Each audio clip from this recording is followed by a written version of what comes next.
ஓம் ஸ்ரீ பிரித்யங்கரா தேவியே போற்றி போற்றி. நல்லதே நினைப்போம், நல்லதே நடக்கும். சக்தி பிரித்யங்கரா குழந்தைகளுக்கு இந்த தாயின் ஆசீர்வாதம் என்றுமே முழுமையாக கிடைக்கட்டும். செல்ல குழந்தையே, இன்று உன் வராகி அம்மா உனக்கு ஒரு நல்ல விஷயத்தை சொல்வதற்காக வந்திருக்கிறேன். என் தங்கமே, நீ யாரை நேசிக்கின்றாயோ அவரின் உண்மையான மனநிலையை தெரிவிப்பதற்காக வந்திருக்கிறேன். என் குழந்தையின் மனதிற்குள் ஏகப்பட்ட குழப்பங்கள் இருந்து கொண்டிருக்கிறது. நாம் யாரை நேசிக்கிறோம், அவரிடத்தில் இருந்து சரியான பதில் கிடைக்காமல் இருப்பது என் குழந்தையின் மனதிற்கு மிக பெரிய வேதனையை கொடுத்து கொண்டிருக்கிறது. என் தங்கமே, நீ நேசிப்பவரின் மனதில் என்ன இருக்கிறது என்பதை நீ புரிந்து கொண்டால் நிச்சயமாக உனக்கான மனத்தெளிவு கிடைத்துவிடும் அல்லவா? இன்றைய நாளை என் குழந்தை நல்லபடியாக கடந்து வந்து விடுவாய் அல்லவா? என் பிள்ளையின் மனதிற்கு சந்தோஷத்தை கொடுத்தால் நீ நிச்சயமாக உனக்கான செயல்களை எல்லாம் நல்லபடியாக செய்ய தொடங்கி விடுவாய் என்ற நம்பிக்கையில்தான் உன் தாய் இப்பொழுது வந்திருக்கிறேன்.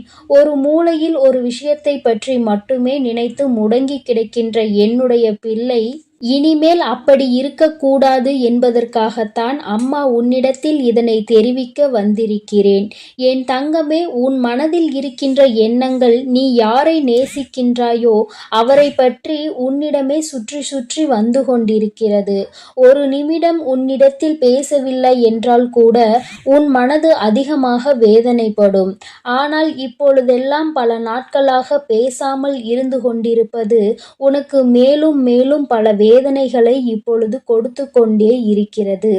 அதிகாலை எழுந்தவுடனே அதே நினைப்பில் இருந்து கொண்டிருக்கிறாய்.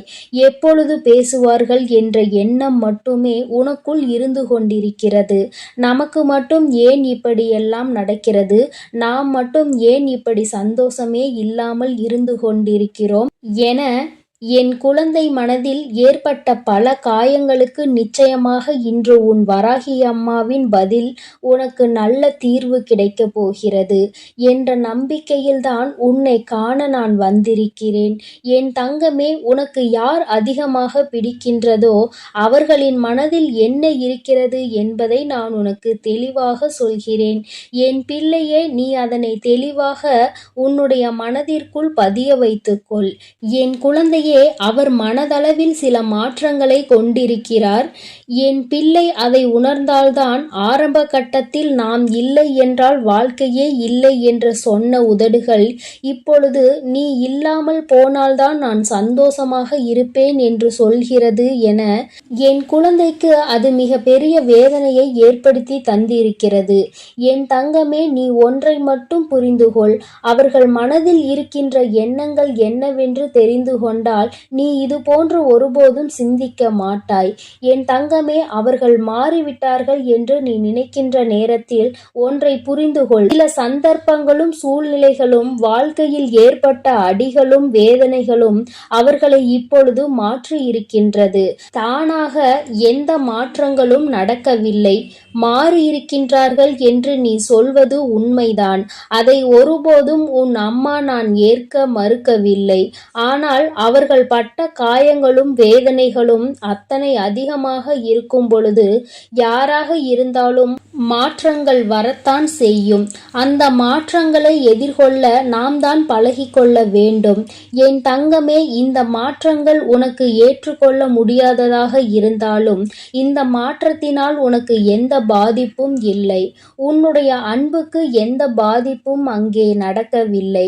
அவர் மனதில் உன் மீது ஆரம்பத்தில் இருந்த அன்பு அப்படியேதான் இருக்கிறது. ஆனால் அதை வெளிப்படுத்துகின்ற விதம்தான் வாழ்க்கையில் ஏற்பட்ட சில கஷ்டமான சூழ்நிலையின் காரணமாக மாற்றங்களை கொண்டு வந்திருக்கிறது. அதிகமாக இல்லை, ஆனால் அதன் பிறகு பேசுவதற்கு அதிகமாக தொடங்கிவிட்ட பிறகு கருத்து மாறுபாடுகள் அதிகமாக வரத் தொடங்கி இருக்கிறது. சில நேரங்களில் கருத்து மாறுதல் ஏற்படும் போது இது நமக்கு உகந்த வாழ்க்கைதானா என்று நீ கூட சிந்தித்து தவித்து இருக்கிறாய். ஆனால் நீ நேசிக்கும் நபரோ உன்னுடைய துணையானவரும் ஒருபோதுமே இந்த வாழ்க்கை நமக்கு சரியானது இல்லை என்று சிந்தித்தது கிடையாது.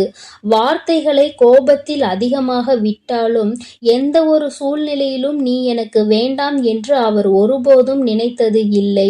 என் குழந்தையே, நீ கூட அவசரத்தில் ஏன்தான் இந்த வாழ்க்கையை தேர்ந்தெடுத்தோமோ, எதற்காக இந்த வாழ்க்கை எனக்கு இத்தனை கஷ்டத்தை கொடுத்து விட்டது, நான் எடுத்த தவறான முடிவினால்தான் இப்பொழுது அனுபவித்து கொண்டிருக்கிறேன் என்று நினைத்திருக்கிறாய். ஆனால் உன்னுடைய துணை ஒருபோதும் அப்படி நினைத்தது கிடையாது. அவரினுடைய உணர்வுகளுக்கு உன் வராகி அம்மா நான் நிச்சயமாக மதிப்பு கொடுக்கிறேன். அவரினுடைய எண்ணங்கள் என்ன தெரியுமா? நாம் எத்தனையோ கஷ்டப்பட்டு இந்த வாழ்க்கையை அடைய நினைக்கிறோம். ஆனால் நம்முடைய சூழ்நிலை இப்பொழுது சரியில்லையே. இந்த வாழ்க்கையை நாம் எப்பொழுது அமைத்து கொண்டால் நம்முடைய எதிர்காலம் நன்றாக இருக்குமோ, நம்மை நம்பி வந்தவர்களை நாம் சந்தோஷமாக வைத்து பார்த்து கொள்ள முடியுமோ என்ற அச்சத்தில்தான் இப்பொழுது உன்னை விட்டு சிறிது தூரம் விலகி நின்று கொண்டிருக்கிறார்கள். உன் மீது அதிக அன்பு கொண்டதால்தான் இந்த பிரிவு ஏற்பட்டிருக்கின்றது என்பதை நீ புரிந்து கொள்ள வேண்டும் என் தங்கமே. அம்மா சொல்வது, யார் உன் மீது உண்மையான அன்பு வைத்து சந்தர்ப்ப சூழ்நிலையினால் பிரிந்து நிற்கின்றார்களோ அவர்களுக்கு மட்டுமே பொருந்தும் என்பதையும் நீ புரிந்து கொள்ள வேண்டும். என்றோ உன்னை வாழ்க்கையில் இருந்து விரட்டி அடிக்க வேண்டும் என்று நினைத்து விலகி நிற்பவர்களுக்கு இது பொருந்தாது என்பதையும் நாம் புரிந்து கொள்ள வேண்டும். என் தங்கமே, உனக்கு நல்ல வாழ்க்கையை கொடுப்பேன் என்று வாக்குறுதியை கொடுத்திருக்கின்றார்கள்.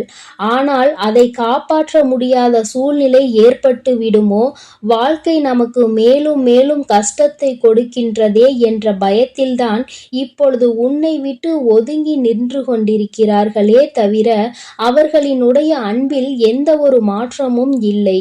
என் குழந்தையே, நிச்சயமாக தன்னுடைய வாழ்க்கையில் உனக்கான இடத்தை அப்படியேதான் அவர்கள் வைத்திருக்கிறார்கள்.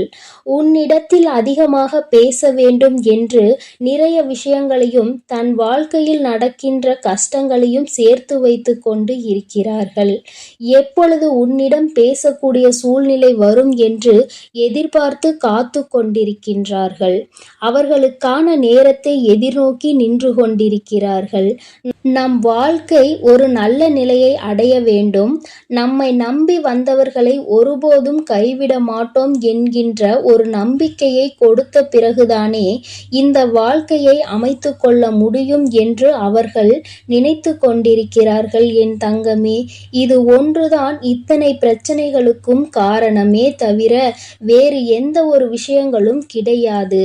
என் பிள்ளையே, நீ மாறிவிட்டாய் என்ற ஒரு வார்த்தையை மட்டுமே மனதிற்குள் வைத்து கொண்டு பிரச்சனைகளை உருவாக்குவதை விடுத்து மாற்றங்களுக்கு காரணம் என்ன, எந்த விஷயத்திற்கு நாம் அவர்களோடு துணை நிற்க வேண்டும் என்பதையெல்லாம் மனதிற்குள் புரிந்து கொண்டு அதன்படி நீ நடந்து கொள்ள வேண்டும். வாழ்க்கை துணை என்பது நீ நேசிப்பவர் என்பதும் உன்னுள் பாதி என்பதையும் முதலில் புரிந்து கொண்டு அவர்களின் உணர்வுகளுக்கு முழுமையான மதிப்பு கொடுத்து எந்த ஒரு கஷ்டத்திலும் அவர்களோடு துணை நின்று நீ அவர்களின் பிரச்சனைகளை பகிர்ந்து கொள்ள வேண்டும். உன்னுடைய கஷ்டங்களை நான் பகிர்ந்து கொள்கிறேன் என்ற நம்பிக்கையை அவர்களுக்கு கொடுக்க வேண்டும். எந்த ஒரு சூழ்நிலையிலும் உங்களுக்கு ஏதேனும் பிரச்சனை என்றால் அதில் என்னுடைய பங்களிப்பு இருக்கும், எந்த ஒரு கஷ்டத்திலும் நான் விலகி நிற்க மாட்டேன் என்ற நம்பிக்கையை உறுதியாக நீ அவர்களுக்கு கொடுக்க வேண்டும். என் தங்கமே, இப்பொழுதெல்லாம் உறவுக்குள் எதிர்பார்ப்பது நம்பிக்கை மட்டும்தான். அந்த நம்பிக்கை என்ற ஒன்று முழுமையாக கிடைத்துவிட்டால் அவர்கள் ஆழ் மனதிற்குள் அது பதிந்துவிட்டால் அதன் பிறகு நிச்சயமாக பிரிவு என்ற ஒன்று யாருக்குமே ஏற்படாது. என் பிள்ளையே, உன் வாழ்க்கையில் இனிமேல் நடக்க இருக்கின்ற சில நல்ல நிகழ்வுகள் எல்லாமே இந்த வராகி அம்மாவினுடைய ஆசீர்வாதத்தோடு நல்லபடியாக நடக்கப் போகின்றது. யாரோடு உன் வாழ்க்கை நல்லபடியாக அமைய வேண்டும் என்று நினைத்தாயோ அந்த வாழ்க்கை நிச்சயமாக அமையப் போகின்றது. இத்தனை நாள் தேக்கி வைத்திருந்த அந்த அன்பினை ஒட்டுமொத்தமாக உன்னுடைய உயிரானவர் உன்னிடத்தில் வந்து காட்டப் போகின்ற நாள் நெருங்கி வந்துவிட்டது. எந்த ஒரு சூழ்நிலையிலும் இனி உன்னை விட்டு பிரியாத நிலைமையை ஏற்படத்தான் போகின்றது. நீ காலம் முழுவதும் இத்தனை நாள் பட்ட கஷ்டத்தையும் அனுபவத்தையும் சேர்த்து வைத்து சந்தோஷமாக வாழ வேண்டும் என்ற மன உறுதியோடு வாழத்தான் போகின்றாய். எந்த ஒரு சூழ்நிலையிலும் உன்னுள் இருக்கின்ற இந்த நம்பிக்கையை மட்டும் கைவிட்டு விடாதே.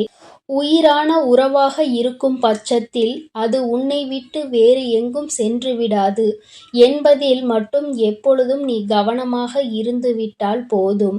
யார் முன்னாலும் எந்த சூழ்நிலையிலும் உன்னுடைய உயிரான அந்த உறவை விட்டு கொடுக்காமல் நீ சந்தோஷமாக இருக்கின்ற பட்சத்தில் நிச்சயமாக இனி உன்னுடைய வாழ்க்கை உனக்கு சொர்க்கமாக மாறும் என்பதை நினைவில் வைத்துக்கொள். என் அன்பு குழந்தைக்கு இந்த சக்தி பிரித்யங்கராவின் அன்பும் ஆசீர்வாதமும் முழுவதுமாக கிடைக்கும். ஓம் ஸ்ரீ பிரித்யங்கரா தேவியே போற்றி போற்றி. ஓம் ஸ்ரீ பிரித்யங்கரா தேவியே போற்றி போற்றி.